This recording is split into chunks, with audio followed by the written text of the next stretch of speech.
but there were also critics who spoke about saying 5,000 crore means 50 crore per city. You can't even buy a reasonable plot of land in each of these 100 cities for this kind of money.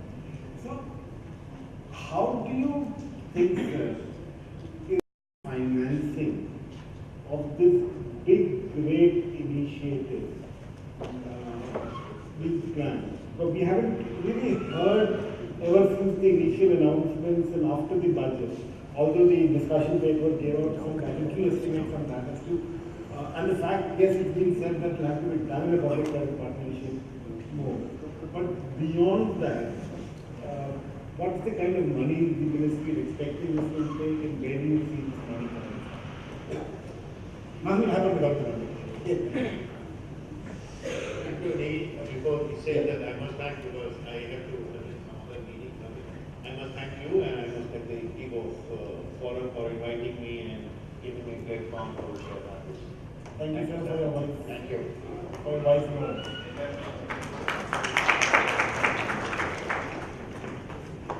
Thank you, Neil. Before I take on the financing questions, some very broad, overarching statements I'll make on finance.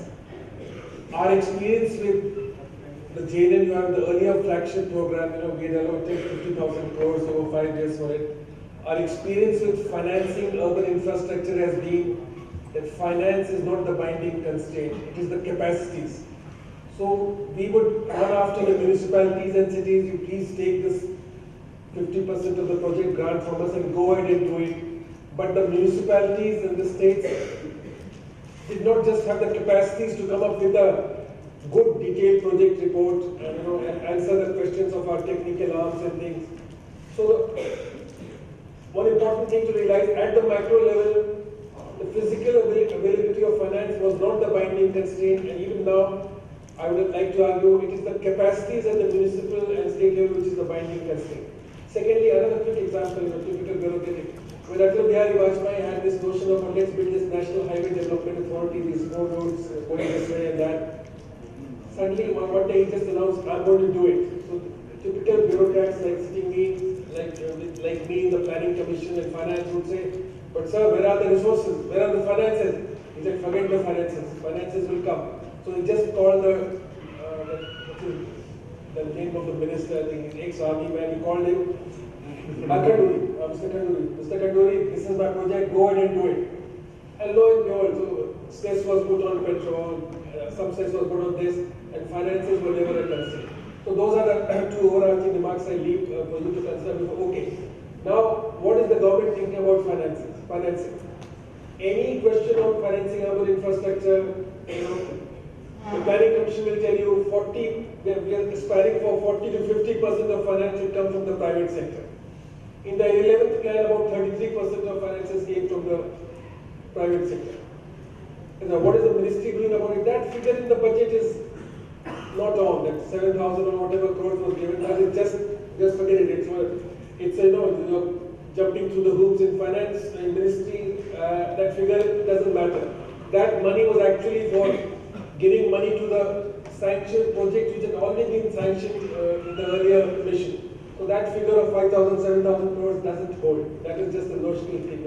Sometimes you just put 1 rupee under a sort of figurehead to push things through, because we knew that things would finances would be required immediately. So how does any exercise on urban development go through on financing? You go back, there's only one solid report, that was the HPEC report, the High-Powered Expert Committee report of Vishnu Ahluwalia, who went into great detail on what is the finances required for those wastewater supplies, sewage, sanitation and all. I know they came up with some per head figure based on the service level benchmarks of the ministry, and using that figure and all, the finance people have sort of come up with a figure, 35,000 crores will be required sort of over per city, I think, for the entire 20-year period. But the point I'm making is, at the moment, in any discussion in the ministry, in fact, as I come here, there's a talk going on in the ministry of the financial architecture of the smart city. So finance is a requirement and finance will come through, but I would strongly like to emphasize it is not the binding constraint here. And a lot of innovative methods of financing is also going to kick in. land-based instruments, selling of land, levying betterment levies, using modified floor area ratios and what have you, which is there globally will be used. Some amount of push is being given to municipal financing of cities. So it didn't come through because earlier the government was giving too much easy money to the municipalities. And in economics, as we say, bad money drives good money out of circulation. So if you give the municipalities and states a lot of easy money in the form of grants, obviously they don't exercise and try and gather resources. Those things are going to be reduced.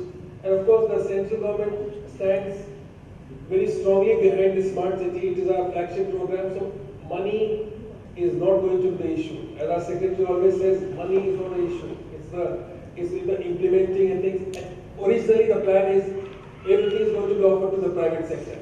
So whether it is 100 Mbps speed of download, or whether it is networking, or whether it is Cisco coming up with their whatever idea, or whether it's any of these companies, Oracle coming up with this, everything will initially be offered to the private sector for financing also, not just for implementation.